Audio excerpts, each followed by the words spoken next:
Hi every one. നമ്മൾ second semester major subject ആയ financial അക്കൗണ്ടിങ്ങിന്റെ revision series ആണ് ചെയ്തുകൊണ്ടിരിക്കുന്നത്. അതിലെ ബ്രാഞ്ച് അക്കൗണ്ടിങ്ങിലെ ഡെറ്റേഴ്സ് മെത്തേഡ് 2 പ്രോബ്ലംസ് നമ്മൾ കംപ്ലീറ്റ് ചെയ്തു. ഇനി ഇൻ കേസ് ക്വസ്റ്റ്യനിൽ എന്തെങ്കിലും മിസ്സിംഗ് ഫിഗേഴ്സ് വല്ലതും വന്നിട്ടുണ്ടെങ്കിൽ അത് എങ്ങനെ ഡീൽ ചെയ്യും എന്നുമായി ബന്ധപ്പെട്ടിട്ടുള്ള ഒരു ക്വസ്റ്റ്യൻ ആണ്. മിസ്സിംഗ് ഫിഗേഴ്സ് എന്ന് പറഞ്ഞു കഴിഞ്ഞാൽ ചിലപ്പം നമ്മുടെ ക്വസ്റ്റ്യനിൽ ഡെറ്റേഴ്സിന്റെ ഫുൾ ഡീറ്റെയിൽ ഉണ്ടാവില്ല. ക്ലോസിംഗ് ഡെറ്റേഴ്സിന്റെ ബാലൻസോ അല്ലെങ്കിൽ സ്റ്റോക്കിന്റെ ബാലൻസോ ഇത്തരം കാര്യങ്ങളില്ലെങ്കിൽ അത് നമ്മൾ എങ്ങനെ ഡീൽ ചെയ്യുന്നു. അത്തരം സമയങ്ങളിൽ നമ്മൾ മെമ്മോറാണ്ടം ബ്രാഞ്ച് ഡെറ്റേഴ്സ് അക്കൗണ്ടും അതുപോലെ തന്നെ ബ്രാഞ്ച് സ്റ്റോക്കിന്റെ ഒക്കെ അക്കൗണ്ട് ഉണ്ടാക്കി കഴിഞ്ഞാൽ അത് വർക്ക് ആവും.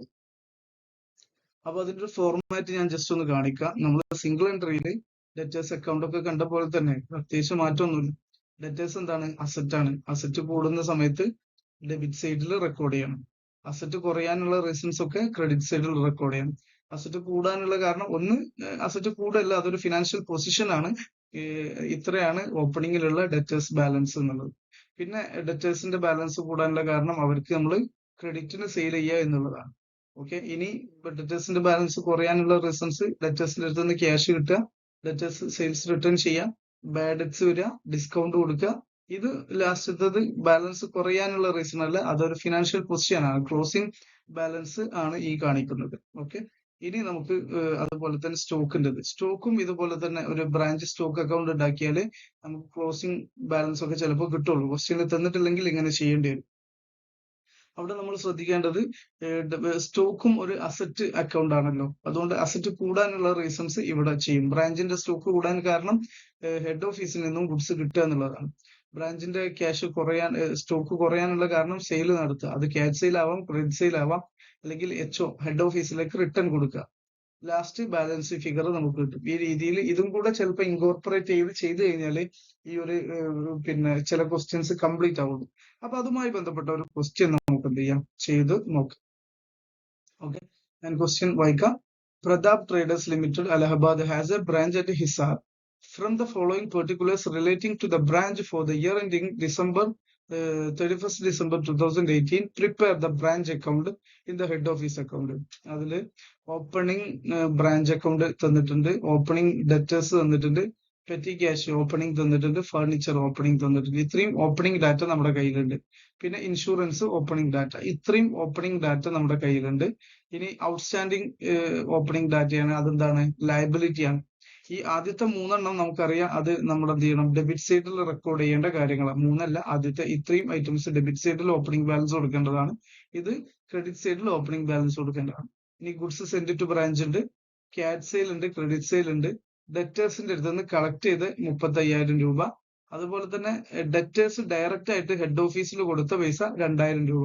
ചുരുക്കി പറഞ്ഞാൽ ഡെറ്റേഴ്സിന്റെ അടുത്ത് നിന്ന് ടോട്ടലി 37,000 രൂപ എന്ത് ചെയ്തിട്ടുണ്ട്, കിട്ടിയിട്ടുണ്ട്. ഇത് മനസ്സിലാക്കുക. ക്രെഡിറ്റ് സെയിൽ കഴിഞ്ഞ ക്വസ്റ്റ്യനിൽ ഞാൻ പറഞ്ഞു, ക്രെഡിറ്റ് സെയിൽ നമ്മൾ റെക്കോർഡ് ചെയ്യൂല. റെക്കോർഡ് ചെയ്യാതിരിക്കാനുള്ള കാരണം നമ്മൾ ഹെഡ് ഓഫീസിന് എന്ത് കിട്ടി അത് റെക്കോർഡ് ചെയ്യുള്ളൂ. ഹെഡ് ഓഫീസിന് ക്യാഷ് സെയിൽ ആകുമ്പോൾ ക്യാഷ് എമൗണ്ട് കിട്ടും. കാരണം അന്നന്നത്തെ ബാലൻസ് ക്യാഷ് എന്ത് ചെയ്യും, അന്നന്ന് ഹെഡ് ഓഫീസിൽ റെമിറ്റ് ചെയ്യണം എന്നാണ് നോർമൽ റൂള്. ഓക്കെ. ഇനി ഡിസ്കൗണ്ട് അലൗഡ്, ഡെറ്റേഴ്സിന് ഡിസ്കൗണ്ട് കൊടുത്തിട്ട് 100 രൂപ, ക്യാഷ് സെൻഡ് ടു ബ്രാഞ്ച്, വ്യത്യസ്ത രീതിയിൽ ബ്രാഞ്ചിലേക്ക് ക്യാഷ് കൊടുത്ത എമൗണ്ട് വരുന്നുണ്ട്. Goods returned by branch. ഇവിടെ ശ്രദ്ധിക്കേണ്ട ഒരു കാര്യം, ഇൻഷുറൻസ് എമൗണ്ട് 31st March 2019 വരെ എന്താണ് ഉണ്ട് എന്നുള്ളതാണ്. പക്ഷെ നമ്മൾ ബുക്സ് ഓഫ് അക്കൗണ്ട്സ് പ്രിപ്പയർ ചെയ്യുന്നത് ഡിസംബർ വരെയാണ്. അപ്പോ ഡിസംബർ കഴിഞ്ഞ് 3 മാസം കൂടെ എന്ത് ചെയ്യുന്നുണ്ട്, ഈ ഒരു 600 രൂപന്റെ എമൗണ്ട് പോകുന്നുണ്ട്. അപ്പൊ അവിടെ ഒരു പ്രീപെയ്ഡ് ഇൻഷുറൻസ് എമൗണ്ട് ക്ലോസിംഗ് ബാലൻസിൽ വരും എന്ന് മനസ്സിലാക്കുക. 600 രൂപ ഒരു വർഷത്തേക്ക് നമ്മൾ കൊടുത്തു കഴിഞ്ഞാൽ 3 മാസത്തേക്കുള്ളത് മാർച്ച് വരെയുള്ള എക്സ്ട്രാ അഡ്വാൻസ് കൊടുത്തതാണ്. അപ്പൊ അതിന്റെ ഒരു ട്രീറ്റ്മെന്റ് വേണം എന്ന് മനസ്സിലാക്കാം. ഇനി ഗുഡ്സ് റിട്ടേൺ ചെയ്തിട്ടുണ്ട്, അത് ബ്രാഞ്ച് റിട്ടേൺ ചെയ്താണ്, പിന്നെ ഡെറ്റേഴ്സ് റിട്ടേൺ ചെയ്തതാണ്. പിന്നെ ക്ലോസിംഗ് സ്റ്റോക്ക് തന്നിട്ടുണ്ട്, പിന്നെ ബ്രാഞ്ച് കൊടുത്തിട്ടുള്ള എക്സ്പെൻസിന്റെ ഡീറ്റെയിലും കൊടുത്തിട്ടുണ്ട്, ഡിപ്രീസിയേഷനും കൊടുത്തിട്ടുണ്ട്. അപ്പൊ ഇതിൽ കുറച്ചധികം ഡാറ്റ ഉണ്ട്. ഇത് നമുക്കൊന്ന് ഡീറ്റെയിൽ ആയിട്ട് ഡിസ്കസ് ചെയ്യാം. നോക്കാം. ഫസ്റ്റ് നമ്മൾ ഓപ്പണിംഗ് ബാലൻസുകളൊക്കെ കൃത്യമായിട്ട് എന്ത് ചെയ്യാം, കൊടുക്കുക. ബ്രാഞ്ച് അക്കൗണ്ടിൽ ഹിസാർ ബ്രാഞ്ച് അക്കൗണ്ട്, അതിൽ ഓപ്പണിംഗ് ബാലൻസ് അസറ്റിന്റെ എല്ലാ ഡാറ്റകളും നമ്മൾ എന്ത് ചെയ്തു, കൃത്യമായിട്ട് കൊടുത്തു. ഓക്കെ. പ്രീപെയ്ഡ് ബ്രാഞ്ചിന്റെ പ്രീപെയ്ഡ് ഇൻഷുറൻസ് വരെ നമ്മൾ എന്ത് ചെയ്തിട്ടുണ്ട്, കൊടുത്തിട്ടുണ്ട്. ഇത് ഓപ്പണിംഗ് ബാലൻസ് അതുപോലെ എഴുതുക എന്നുള്ളതാണ്. ഇനി നമുക്ക് എന്ത് ചെയ്യണം, ഇത് അസറ്റ് റെക്കോർഡ് ചെയ്തു. ഇനി ലയബിലിറ്റി ആണെങ്കിൽ ക്രെഡിറ്റ് സൈഡിലാണ് വരിക. ഇങ്ങനെ ലയബിലിറ്റി നമ്മൾ എന്ത് ചെയ്തു, ഔട്ട്സ്റ്റാൻഡിങ് സാലറി ഔട്ട്സ്റ്റാൻഡിങ് ഒരു 1 lakh രൂപ അതും റെക്കോർഡ് ചെയ്തു. ഇനി നമുക്ക് ഗുഡ്സ് സെൻഡ് ടു ബ്രാഞ്ചിന്റെ ഡാറ്റ എടുക്കാം. ഗുഡ്സ് സെൻഡ് ടു ബ്രാഞ്ച് 80,000 രൂപയാണ് എന്ത് ചെയ്തത്, സെൻഡ് ചെയ്തിട്ടുള്ളത്. ആ എമൗണ്ട് നമ്മളെപ്പോഴും മനസ്സിലാക്കുക, ബ്രാഞ്ചില് എന്തെങ്കിലും ബ്രാഞ്ചിന് കിട്ടുകയാണെങ്കിൽ അത് ഡെബിറ്റ് സൈഡിലാണ് വരിക. ബ്രാഞ്ചിൽ നിന്ന് എന്തെങ്കിലും പോവുകയാണെങ്കിൽ അത് ക്രെഡിറ്റ് സൈഡിലാണ് വരിക. ആ രീതിയിൽ നിങ്ങൾക്ക് ചിന്തിക്കാം. അല്ലെങ്കിൽ പിന്നെ നോർമലി എന്താണ്, ഇതൊരു നോമിനൽ അക്കൗണ്ട് ആണ്, ആ രീതിയിൽ ഹെഡ് ഓഫീസിന്റെ പോയിന്റ് ഓഫ് വ്യൂവിൽ ചിന്തിച്ചിട്ടും എഴുതാം. ഇപ്പൊ ചിന്തിക്കാൻ ഏറ്റവും ബെസ്റ്റ് ബ്രാഞ്ചിന് കിട്ടുകയാണെങ്കിൽ ഡെബിറ്റ് സൈഡും, ബ്രാഞ്ചിൽ കുറയുകയാണെങ്കിൽ ക്രെഡിറ്റ് സൈഡും എന്ത് ചെയ്താൽ മതി, മനസ്സിലാക്കിയാൽ മതി. ഓക്കെ. അപ്പോ ഇനി അടുത്തത് ബ്രാഞ്ചിൽ നിന്നും ക്യാഷ് എന്ത് ചെയ്യാണ്, ബ്രാഞ്ച് ക്യാഷ് കൊടുക്കാണ്. ഏതൊക്കെ രീതിയിലാണ് ക്യാഷ് കൊടുത്ത്, ഒന്ന് ക്യാറ്റ് സെയിൽ നടത്തിയ ക്യാഷ് കൊടുത്തിട്ടുണ്ട്. പിന്നെ ഡെറ്റേഴ്സിന്റെ അടുത്ത് നിന്ന് കളക്ട് ചെയ്ത എമൗണ്ട്. ഡെറ്റേഴ്സിന് സെയിൽ നടത്തിയ ക്യാഷ് കിട്ടും എന്ന് പറയാൻ പറ്റില്ലല്ലോ. ഡെറ്റേഴ്സിന് സെയിൽ നടത്തിയിട്ട് അവരുടെ നിന്ന് കളക്ട് ചെയ്ത എമൗണ്ട് നമുക്ക് എന്ത് ചെയ്യാൻ പറ്റുള്ളൂ, റെക്കോർഡ് ചെയ്യാൻ പറ്റുള്ളൂ. ഇങ്ങനെ ടോട്ടൽ 65,000 രൂപ വരുന്നുണ്ട്. ഇവിടെ പോയിന്റ് ശ്രദ്ധിക്കണം, ക്വസ്റ്റ്യൻ ഉള്ളത് 35,000 രൂപ ബ്രാഞ്ച് കൊടുത്തതും 2,000 രൂപ ഹെഡ് ഓഫീസ് കൊടുത്തതാണ്. എന്തൊക്കെയായാലും ബ്രാഞ്ചിന്റെ പേരിൽ 37,000 രൂപ എന്ത് ചെയ്തിട്ടുണ്ട്, ഹെഡ് ഓഫീസ് കളക്ട് ചെയ്തിട്ടുണ്ട്. അതുകൊണ്ട് ഫുൾ ഡീറ്റെയിൽ എന്ത് ചെയ്യണം, കൊടുക്കണം എന്നുള്ള ഇത്തരം അഡ്ജസ്റ്റ്മെന്റുകളും കാര്യങ്ങളൊക്കെ നല്ലപോലെ മനസ്സിലാക്കുക. ഓക്കെ. അടുത്ത ഇതിലേക്ക് പോവാണ് ക്യാഷ്. ക്യാഷ് ഹെഡ് ഓഫീസ് കൊടുത്തിട്ടുള്ള ക്യാഷുകളുടെ ഡീറ്റെയിൽ ആണ്. റെന്റിന് വേണ്ടി കൊടുത്തിട്ടുണ്ട്, സാലറി കൊടുത്തിട്ടുണ്ട്, പിന്നെ ഹെഡ് ഓഫീസ് ബ്രാഞ്ചിലേക്ക് കുറച്ച് എമൗണ്ട് കൊടുത്തിട്ടുണ്ട്. അപ്പൊ ഇത്രയും ഡീറ്റെയിൽ, ഇൻഷുറൻസിന് 600 രൂപയും കൊടുത്തിട്ടുണ്ട്. ഇത്രയും എമൗണ്ടുകളാണ് ക്യാഷ് സെൻഡ് ചെയ്തു എന്നുള്ള രീതിയിൽ വരാവുന്നത്. ഇനി ഗുഡ്സ് റിട്ടേൺ ചെയ്തതിന്റെ ഡീറ്റെയിൽ ഉണ്ട്. ഗുഡ്സ് റിട്ടേൺ ചെയ്ത് 1000 രൂപ.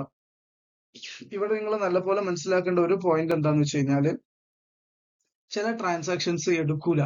ക്രെഡിറ്റ് സെയിൽ പോലത്തെ ട്രാൻസാക്ഷൻസ്, ബാഡ് ഡെറ്റ് പോലത്തെ കാര്യങ്ങൾ, അത് എന്തുകൊണ്ട് എടുക്കൂല എന്നുള്ളത് നമ്മൾ അടുത്ത സ്ലൈഡുകളിൽ പറയുന്നുണ്ട്.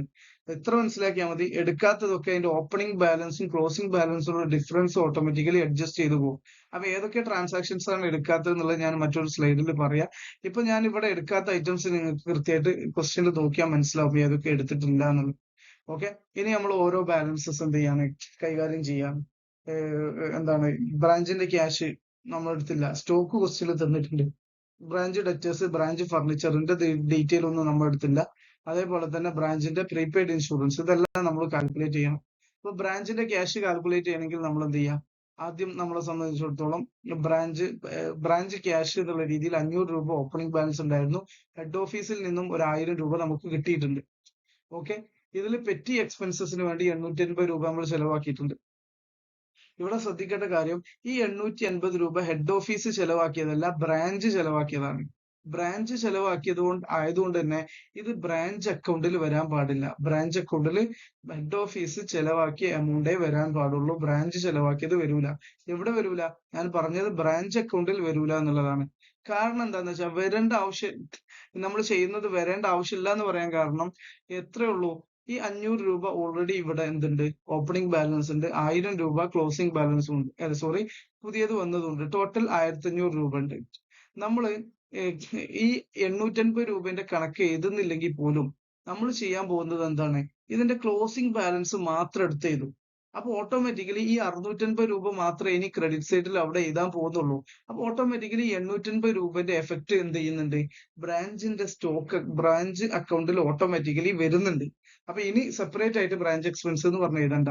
അപ്പൊ ഹെഡ് ഓഫീസ് ബ്രാഞ്ച് അക്കൗണ്ട് എഴുതുന്ന സമയത്ത് എന്ത് എഴുതിയാൽ മതി, ഓപ്പണിംഗ് ബാലൻസും ഹെഡ് ഓഫീസിൽ നിന്നും ബ്രാഞ്ച് ക്യാഷ് എന്ന് പറഞ്ഞ് കിട്ടിയ എമൗണ്ട് മാത്രം എഴുതിയാൽ മതി.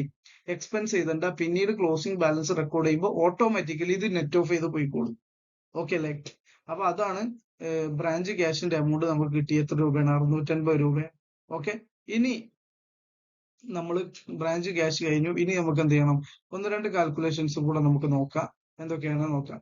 ആദ്യം ഫർണിച്ചറിന്റെ ക്ലോസിംഗ് ബാലൻസ്. ഫർണിച്ചറിന്റെ ക്ലോസിംഗ് ബാലൻസ് എടുക്കുമ്പോൾ ശ്രദ്ധിക്കേണ്ട ഒരു കാര്യം, ഫർണിച്ചറിൽ നമ്മൾ ഡിപ്രീസിയേഷൻ പറഞ്ഞിട്ടുണ്ടായിരുന്നു, 10% ഡിപ്രീസിയേഷൻ. ഈ ഡിപ്രീസിയേഷനും നമ്മൾ എന്ത് ചെയ്യൂല, ബ്രാഞ്ച് അക്കൗണ്ടിൽ കാൽക്കുലേറ്റ് ചെയ്യില്ല. നേരെ മറിച്ച് ഓപ്പണിംഗ് ബാലൻസ് എന്തുണ്ട്, 2000 രൂപ കാണിച്ചിട്ടുണ്ട്. ക്ലോസിംഗ് ബാലൻസിന് ഡിപ്രീസിയേഷൻ കഴിഞ്ഞിട്ടുള്ള 1800 രൂപ കാണിച്ചു കഴിഞ്ഞാൽ ഓട്ടോമാറ്റിക്കലി ഡെബിറ്റ് സൈഡിൽ 2000 ഉണ്ട്, ക്രെഡിറ്റ് സൈഡിൽ 1800 ഉണ്ട്. ഓൾറെഡി നമ്മൾ എന്ത് ചെയ്തു, ഡിപ്രീസിയേഷൻ എക്സ്പെൻസ് കാണിക്കുന്ന പോലെ 200 രൂപയുടെ ഡിഫറൻസ് ഓൾറെഡി ഡെബിറ്റ് സൈഡിൽ എന്ത് ചെയ്തിട്ടുണ്ട്, എഫക്ട് ചെയ്തിട്ടുണ്ട്. 200 കൂടുതലായിട്ട്. അപ്പൊ ഡിപ്രീസിയേഷൻ നമ്മൾ ഡെബിറ്റ് സൈഡിലല്ലേ ഒരു റിയൽ അക്കൗണ്ടിൽ എഴുതുക, ആ ഒരു എഫക്ട് ഓൾറെഡി വന്നിട്ടുണ്ട്. അതുകൊണ്ട് തന്നെ നമ്മൾ എന്ത് ചെയ്യേണ്ട, ഓപ്പണിംഗ് ബാലൻസും ക്ലോസിംഗ് ബാലൻസും തമ്മിലുള്ള ഒരു അഡ്ജസ്റ്റ്മെന്റ് മാത്രം നടത്തിയാൽ മതി ഡിപ്രീസിയേഷൻ പോലത്തേന്. അത് തന്നെയാണ് നമ്മൾ ഈ ക്യാഷിന്റെ കാര്യത്തിലും ചെയ്തത്. ക്യാഷിൽ ഓപ്പണിംഗും ഈ എക്സ്പെൻസ് ശരിക്കും എന്ത് ചെയ്യണം, 850 എഴുതണം. അത് എഴുതുന്നതിന് പകരം നമ്മുടെ അടുത്തുള്ള ടോട്ടൽ എമൗണ്ട് 1500, ഇനി ബാലൻസ് 650 എഴുതി കഴിഞ്ഞാൽ അതിന്റെ നെറ്റ് ഡിഫറൻസ് ആയിട്ടുള്ള 850 ഓട്ടോമാറ്റിക്കലി എന്ത് ചെയ്തു, അതിൽ റിഫ്ലക്ട് ചെയ്തിട്ടുണ്ട്. അപ്പൊ ഈ രീതിയിലാണ് ബ്രാഞ്ച് അക്കൗണ്ടിൽ എന്ത് ചെയ്യേണ്ടത്. ഏതൊക്കെയാണ് വരാത്തത് എന്നുള്ളത് ഈ ക്ലാസ് കഴിഞ്ഞിട്ട് ഞാൻ ഈ വീഡിയോയുടെ അവസാനം ഞാൻ എന്ത് ചെയ്യാം, സൂചിപ്പിക്കാം. ഓക്കെ, ഇത് ഞാൻ എന്ത് ചെയ്താണ്, ഡിപ്രീസിയേഷൻ കാൽക്കുലേഷൻ എടുത്തതാണ്. അപ്പൊ ലാസ്റ്റ് ബാലൻസ് എന്തുണ്ട്, ക്ലോസിംഗ് ബാലൻസ് 1800 രൂപ ഉണ്ട്. ഓപ്പണിംഗ് ബാലൻസ് നമ്മൾ റെക്കോർഡ് ചെയ്തിട്ടുണ്ട്, ഇനി ക്ലോസിംഗ് ബാലൻസും റെക്കോർഡ് ചെയ്യും. അപ്പൊ ഓട്ടോമാറ്റിക്കലി ഡിപ്രീസിയേഷന്റെ എഫക്ട് അവിടെ വന്നോളും. ഓക്കെ, ഇനി പ്രീപെയ്ഡ് ഇൻഷുറൻസിന്റെ കാൽക്കുലേഷൻ ഞാൻ പറഞ്ഞിട്ടുണ്ടായിരുന്നു. എന്തായിരുന്നു പ്രീപെയ്ഡ് ഇൻഷുറൻസ്? മാർച്ച് വരെ പോകുന്നുണ്ട്. നമ്മൾ insurance financial account financial statement ഏത് വർഷത്തേക്കാണ് കൊടുക്കുന്നത്? 1/1/2018 മുതൽ 31/12/2018 ആണ്. പക്ഷെ ഇവിടെ എന്താ സംഭവം എന്ന് വെച്ച് കഴിഞ്ഞാല് 31/1/2018 ശേഷം മാർച്ച് 31 ഏത് 2019 മാർച്ച് 31 വരെ ഇതിന്റെ എഫക്ട് ഉണ്ട് എന്നാ പറഞ്ഞത്. അപ്പൊ ടോട്ടലി 3 മാസത്തേക്കും കൂടെ അങ്ങോട്ട് പോകുന്നുണ്ട്. അത് അടുത്ത വർഷത്തെ എക്സ്പെൻസ് ആയതുകൊണ്ട് തന്നെ നമ്മൾ കാൽക്കുലേഷൻ എന്ത് ചെയ്യണം, സെപ്പറേറ്റ് ചെയ്തിട്ട് അത് മാറ്റി വെക്കണം. അതും കൂടെയാണ് ക്ലോസിംഗ് ബാലൻസ് എന്ന് വരാനുള്ളത്.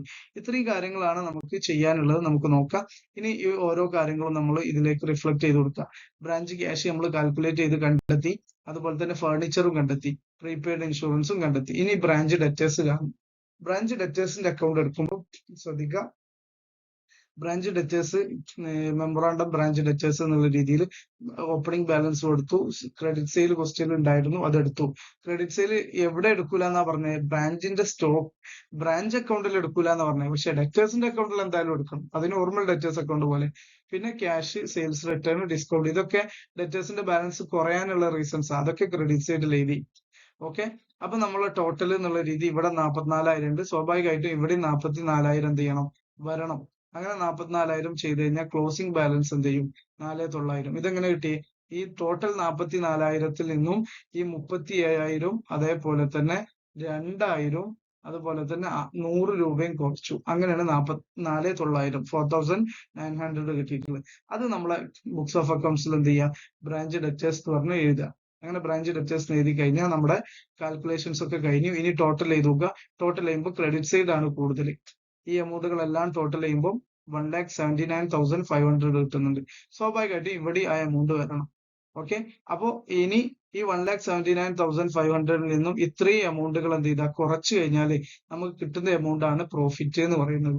ഈ പ്രോഫിറ്റ് എന്ത് ചെയ്യണം, ഇതാണ് ജനറൽ P&Lലേക്ക് പോകേണ്ടത്. ഇതോടുകൂടി ഈ ഒരു കാൽക്കുലേഷൻ കഴിഞ്ഞു.